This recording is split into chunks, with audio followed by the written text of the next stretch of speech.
4 entry gate होंगे, VIP gate अलग होगा, अलग अलग तरह से प्रावधान रखे गए हैं। सभी बातों को ध्यान में रखा गया है। पार्किंग की बहुत बड़ी समस्या थी इस संसद भवन में, जो अब दूर हो जाएगी, ऐसी जानकारी मिल रही है। वेद प्रताप वैदिक जी, जो अभी सुमित्रा जी बता रही थी, अभी जो संख्या है अगर वही सब आ जाएं तो बैठने की दिक्कत हो जाती थी। आने वाले समय में तो ये संख्या बढ़नी है, तो जाहिर सी बात है वो प्रावधान करने की ज़रूरत थी।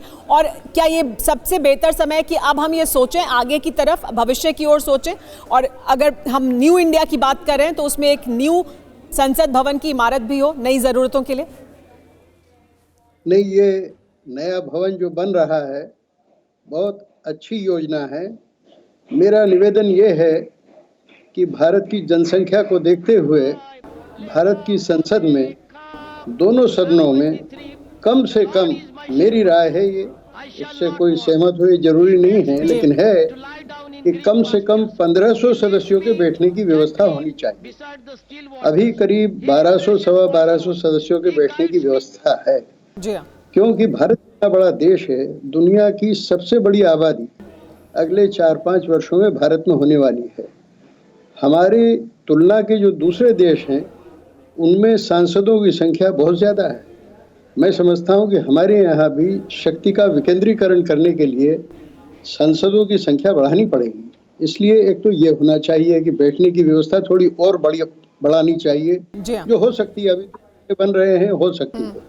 दूसरी बात, 1500 सांसदों के लिए 1500 कमरे भी उस भवन में बनने चाहिए, ताकि सांसद लोग वहाँ अपने निर्वाचन क्षेत्र से आने वाले और दूसरे लोगों से वहीं मिल सके। अभी क्या होता है, मैं तो संसद में कई वर्षों तक एक पत्रकार के तौर पर, और उसके पहले जब संसद मेरे बहस करती थी तब भी मैं रोज जाता था संसद में।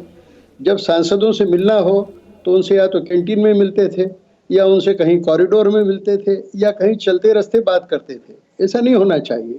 सांसदों से मिलने के लिए कमरे सबके अलग बनने चाहिए। उनके सचिव के बैठने के लिए भी एक छोटा सा इलाका वह कमरे के साथ बनना चाहिए। जी हाँ। इसके अलावा मैं जो कहना चाहता हूं सरकार से वो ये कि संसद भवन तो नया बना रहे हैं, ये जैसे ताजमहल एक मोहब्बत का प्रतीक है, ऐसे हमारा नया संसद भवन हमारे विशाल महान लोकतंत्र का प्रतीक होगा।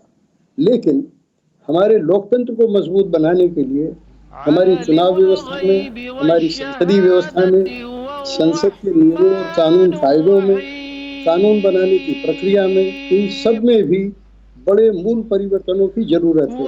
कानून हमारे अगर अंग्रेजी में बनते रहे तो ये मुट्ठी भर लोगों के समझ में आने लायक। ये बड़ी बात कह रहे हैं आप कि हमें अपने काम करने के तरीके में भी क्या बदलाव लाना चाहिए। यानी हिंदी का ज्यादा से ज्यादा क्या इस्तेमाल होना चाहिए, मातृभाषा का इस्तेमाल होना चाहिए, या उन भाषाओं का इस्तेमाल होना चाहिए जो लोगों की समझ में आए। तो न्यूज़ टॉप 9 रोज सुबह 7 बजे और शाम 7 बजे सिर्फ TV9 भारतवर्ष पर।